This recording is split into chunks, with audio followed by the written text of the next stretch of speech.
पूरी दुनिया में अमेरिका अपने आप को सुपर पावर जानता और मानता है। पूरी दुनिया की हिफाजत करने के लिए अमेरिका ने तकरीबन 19,000 अपनी मिलिट्री बेसिस बनाई हुई हैं। अब देखिए कि अफ्रीका से लेकर यूरोप और यूरोप से मिडिल ईस्ट तक, मिडिल ईस्ट से फिर साउथ और ईस्ट एशिया के अंदर बहुत सारी अमेरिका की मिलिट्री बेसिस है। इन तमाम तर बेसिस को अगर अकाउंट किया जाए तो तकरीबन 19,000 के करीब अमेरिका की बेसिस बनती है और अमेरिका दुनिया की सुपर पावर भी है। लेकिन अगर हम आपको ये बताएं कि अमेरिका की बेसिस से हथियार चोरी हो गए हैं तो यकीनन आप चौंक जाएंगे, क्योंकि अमेरिका अपने आप को दुनिया का पावरफुल तरीन कंट्री मानता है और ये भी कहता है कि उस जैसी सिक्योरिटी, उस जैसी बेसिस, उस जैसे हथियार दुनिया में किसी के पास नहीं है। लेकिन आज हम आपको बताएंगे कि अमेरिका के ढेरों हथियार चोरी हो गए हैं, वो भी इनकी मिलिट्री बेसिस से, और आम शहरियों के हाथ लगे हैं। और सबसे ज्यादा नुकसान अमेरिका की फौज खुद को हुआ है, क्योंकि अमेरिका की फौज को अब बड़ा धचका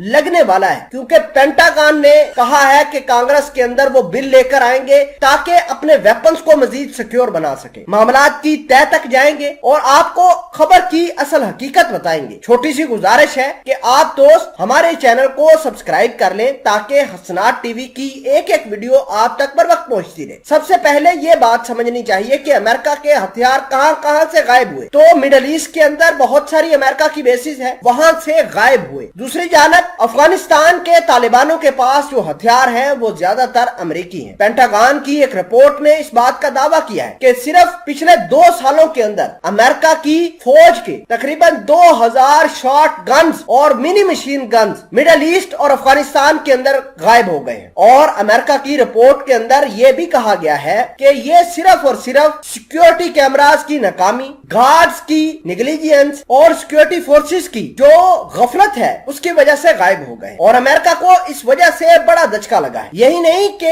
अमेरिका से बाहर अमेरिका के हथियार चोरी हो रहे हैं, बल्कि अमेरिका के अंदर भी अमेरिकी फौज के हथियार चोरी होना शुरू हो गए हैं। हाल फिलहाल के अंदर न्यूयॉर्क के अंदर अमेरिका की CIA ने एक ऐसे शख्स को गिरफ्तार किया जिसके हाथ में M9 ब्रेटा गन थी। ये अमेरिका की फौज की सबसे ताकतवर तरीन गन समझी जाती है। ऑटोमेटिक गन होती है और अमेरिका की ये गन किसी के पास नहीं है, लेकिन आम सिविलियन के पास ये अवेलेबल है। फिलहाल के लिए आपको यह भी बता दें कि ये तो छोटे गन्स की बातें हैं। और अगर बात करें मिसाइलों की, वेपन्स जो इनकी चोरी हुई है, इनकी टेक्नोलॉजी चोरी हुई है, उसका तो कोई हिसाब ही नहीं है। आप अफगानिस्तान के तालिबानों को देखिए, ईरान को देखिए और मिडिल ईस्ट के अंदर जितनी भी कुव्वतें हैं वो किस तरह आज इजराइल और अमेरिका के वेपन्स का तोड़ निकाल कर बैठी हुई हैं। वो इसी वजह से निकाल कर बैठे हुए हैं क्योंकि उन्होंने अमेरिका के हथियार चोरी किए हैं। और अमेरिका जो कहता है कि वो पूरी दुनिया की हिफाजत करता है, वो अपने हथियारों की हिफाजत नहीं कर पाता। मसला ये नहीं है कि अमेरिका के पास हथियार खत्म हो जाएंगे, मसला ये है कि अमेरिका अपने हथियारों को लेकर कितना अहम स्ट्रिक्ट एक्शन लेता है। अमेरिका ये नहीं जानता कि ये हथियार अगर सिविलियन शॉप्स के ऊपर अवेलेबल होंगे तो दुनिया के ऊपर क्या रिपरकशंस आएंगे। ये आम हथियार अफगानिस्तान की आम मार्केट्स में अवेलेबल है। तो आप समझ सकते हैं कि अमेरिका की सिक्योरिटी किस कदर टाइट है, अमेरिका के कैमरे किस कदर काम करते हैं, अमेरिका के सिक्योरिटी गार्ड किस कदर काम करते हैं। तो ये चीजें आपको इस वजह से बताई गई हैं कि अमेरिका जो दावा करता है कि वो दुनिया का पावरफुल तरीन कंट्री है, आज उसके कांग्रेस वाले